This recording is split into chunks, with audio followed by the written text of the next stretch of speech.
Hello, Kentucky. Could a big man come to Kentucky?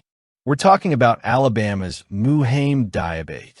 Could this guy be the key for the Cats now? Let's talk about it.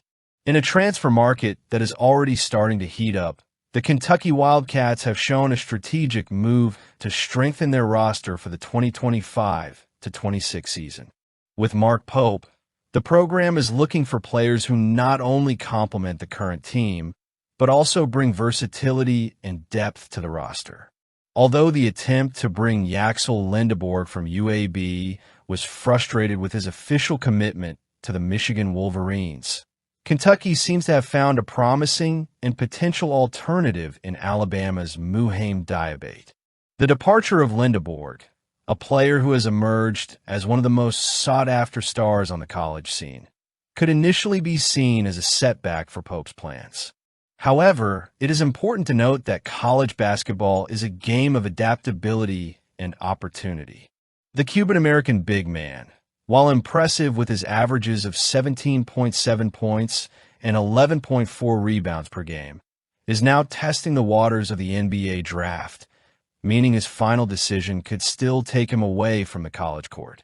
In this context, Kentucky is smart to quickly shift its focus to other talents available on the market. Enter Mouhamed Diabate, a player whose versatility and ability to impact the game on multiple levels has caught the attention of Kentucky's recruiting staff.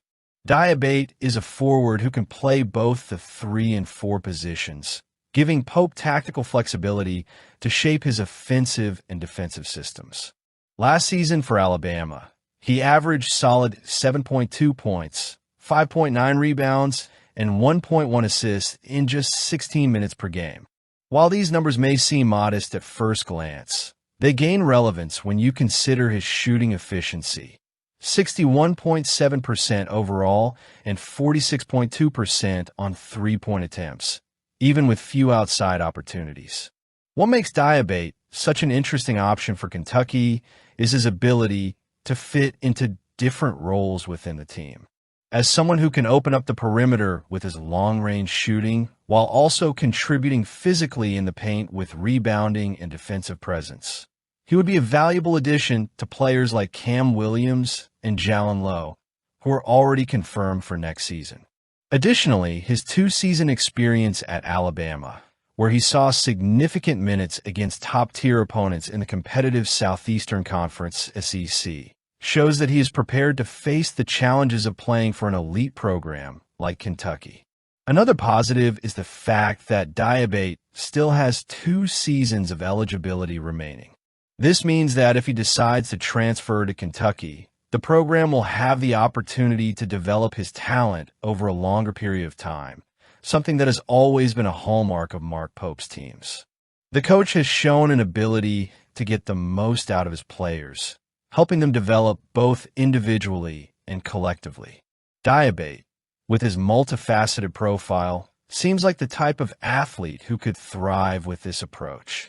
It's worth noting that Kentucky's interest in Diabate is not just a matter of necessity, but rather a well-thought-out strategic choice. Modern basketball increasingly values players who can play multiple roles without compromising efficiency. Diabate, with his ability to score from both inside and outside the paint, as well as his defensive contribution, fits perfectly into this trend. He could be used as a key piece in rotation systems that require mobility and positional intelligence, traits that are essential to compete at the highest level in the NCAA. And it's impossible not to mention the impact that a signing like Diabate could have on the morale and dynamics of the team. After losing Lendeborg to Michigan, securing a player of equal quality would send a clear message to the rest of the country. Kentucky remains an attractive destination for top college talent. In addition, Diabate's arrival could create an even more competitive environment in training, raising the overall level of the team and preparing the players for the decisive moments of the season. I want to see a guy like Mouhamed Diabate on the team. And you at the end of the video, comment, do we want to see Pitino back at Kentucky? He could be back in a different and interesting way. Let's take a look at these new developments. The possibility of seeing Rick Pitino return to Rupp Arena, even in an exhibition game, is enough to stir the hearts of fans. Pitino's history with the program is rich and full of iconic memories, and the mere mention of his name evokes a mix of nostalgia and respect. However, as he himself recently revealed, the realization of this matchup is still shrouded in certain limitations and dependencies, which leaves fans in a state of anxious anticipation. The idea of an exhibition game against St. John's next year comes as an alternative solution after initial plans to establish a home-and-away series between the two schools fell through.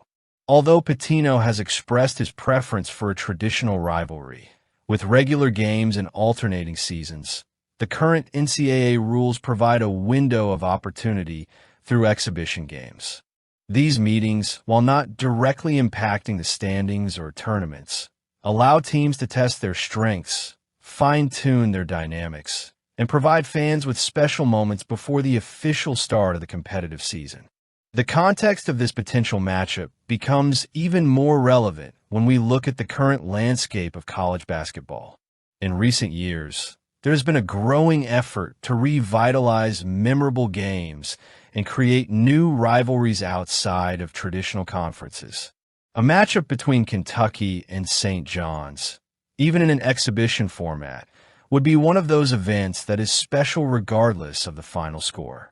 For the Wildcats, facing a team led by Pitino, known for his tactical genius and ability to get the most out of his players, would be a valuable test as they look to solidify their identity under Mark Pope. In addition, Pitino's interview brought up another exciting matchup, the back-and-forth series between St. John's and Louisville.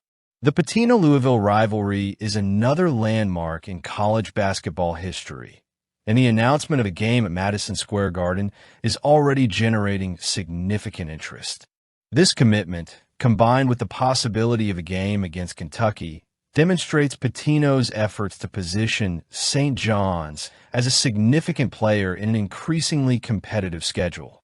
However, the question remains, can Kentucky and St. John's overcome the logistical and regulatory hurdles to make this matchup a reality?